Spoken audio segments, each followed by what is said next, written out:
All right, guys, if you're somebody who doesn't hinge the club well in the takeaway, there's a lot of different ways you can do it. So what I'm referring to is if you're somebody who takes the club back way too flat and you don't really stand the club up in the air enough, right? Obviously, we know that if we don't hinge the club very well, the club's going to go too inside, and this can either lead to the hands that get too deep, a club that reroutes way too much at the top of the backswing. Oftentimes, if I don't hinge the club very well, I have to then over-rotate my body to create a lot of speed. There's a lot of problems come from not using your wrists very efficiently in the takeaway.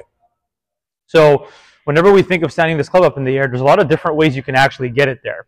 You know, the simplified thing to think about would just be to grab this with the trail hand and just try to actually create, you know, more of an upward setting of the club. So thinking of like where the thumb is and pointing it back at you. You can actually do the same thing with the lead hand as well. So just actually creating more of an upward force to the handle to try to help it in the air. But believe it or not, you can also think of this as a seesaw. So what does that mean?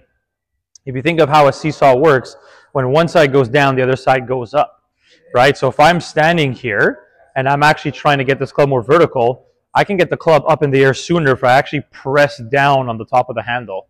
Works as a seesaw, you see that? And so if I'm going to stand here and I have the club in my hands, and I'll show you this for the drill or for the exercise, you can hold the club with just your trail hand. And if I'm actually trying to get this club more vertical to create some wrist set and not just have it be super flat, I can actually press down with my lead hand, and that'll actually leverage the club up in the air. And this is something not enough people think about. Everyone just thinks about trying to actually like lunge this club up in the air towards you, but believe it or not, your two hands can actually act differently. As this trail hand is lifting up, the lead hand can actually be pushing down. And if I do that combination, and I'm obviously going to do it as a split hand to show you the exercise, I can actually leverage this club up in the air really easily.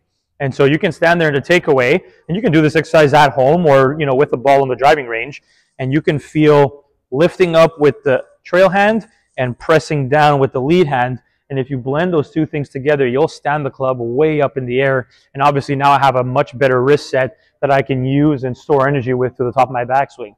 Whereas if I don't hinge the club very well and I don't use my wrists, like I said, the shaft's going to go back very flat.